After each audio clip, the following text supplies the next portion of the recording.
Today, on this January day, my whole soul is in this, uniting our people, uniting our nation.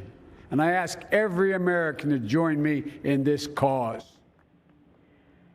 President Joe Biden called for unity in his inauguration address. Democrats now control both chambers of Congress, but their majority is exceptionally narrow.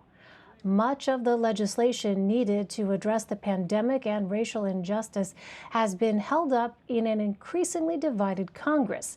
Now President Biden must find a way to reach across the aisle to work with Republicans if he is going to push any bills through during his first 100 days in office.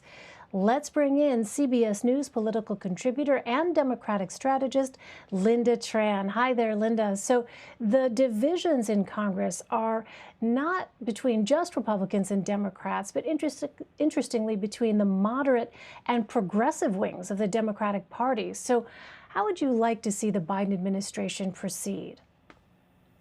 Well, Elaine, I take Joe Biden at his word when he said he was going to be a president for all Americans. And that's something that folks are considering, comparing Democrats to Republicans. But also, of course, he's a longtime public servant and a longtime leader within the Democratic Party. And if anyone knows how to navigate the waters between the further left progressives and more center moderates, I think it's Joe Biden. And frankly, what we've seen from Kamala Harris during her time as senator gives me a lot of confidence that she will also be a great asset to the administration on that front. Well, Democrats control the House and the Senate. What legislation do you see as having the best chance of passing and the most likely to face resistance? Well, Elaine, as you said, the margins in both houses on the Hill is extraordinarily narrow. However, we've already heard from President Biden that some of the priorities that he plans to really focus on during the first 100 days are actually issues that we've seen bipartisan consensus on in years past. You know, we kind of have to take this chapter of American history with the Trump administration with a little bit of a grain of salt. I mean, when you think about it, when you talk about climate or immigration or even health care, and certainly the COVID relief package, there's a lot of room for there to be bipartisan collaboration. And certainly there are Americans that are hurting on both sides of the aisle that want to see progress and want to see us move forward. And so I think the question comes down to now, what kinds of conversations the Biden administration is going to be able to move on Capitol Hill, how much President Biden is going to be able to rely on those longstanding relationships that he has with senators in particular, but again, elected leaders on both sides of the aisle who know exactly who he is, who know that he has the best interest of Americans at heart. You know, it's interesting, Lynda, because Vice President Harris says she does not want to play the role of tiebreaker in the Senate. But do you think that's realistic in getting some of the Biden administration's biggest agenda items done?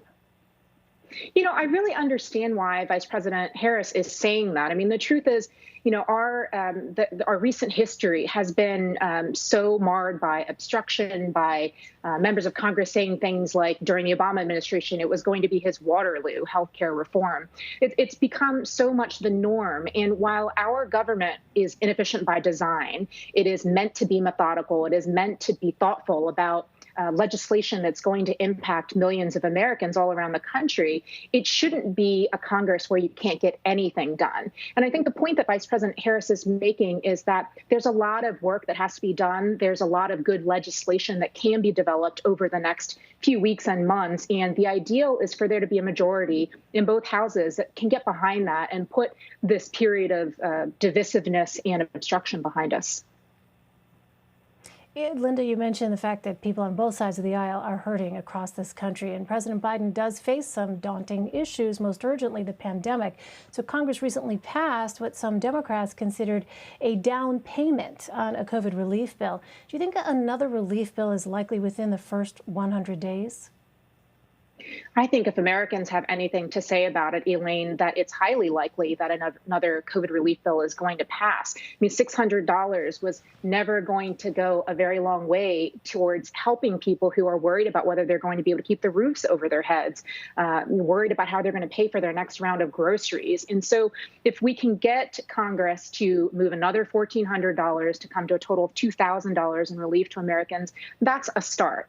And then, of course, a huge part of our our ability as a nation to really climb out of the economic crisis that we're in is going to be getting the pandemic under control. And that's why you've heard from President Biden and his team for many weeks now that that is going to be his top priority, that there's going to be a mask mandate for federal property, that there's going to be expanded unemployment relief for folks, because this is definitely something that is going to need to be addressed long before anything else happens. Well, Lynda, we all remember the attack on the U.S. Capitol was just 2 weeks ago. Mitch McConnell, now the Senate Minority Leader, blamed President Trump for inciting the attack.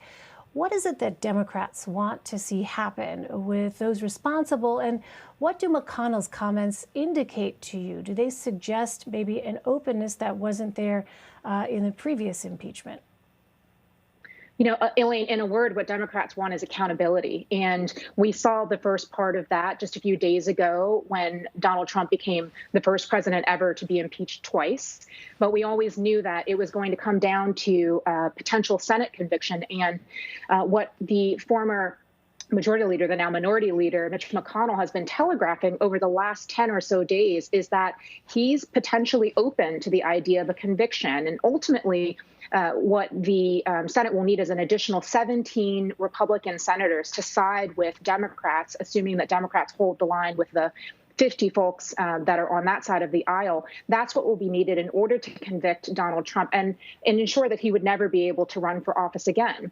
But related to that, Elaine, is a concern about those many House members and the handful of senators who persisted even after the insurrection, even after that deadly mob violence on the nation's capital. They insisted on corroborating Donald Trump's allegations of fraud. And so the point that Democrats are making, and increasingly Republicans, is that we can't let this go unresponded to. There has to be a level of accountability to demonstrate that our democracy comes first, no matter whether you're a Democrat or a Republican, and that it's our American interests that need to be prioritized.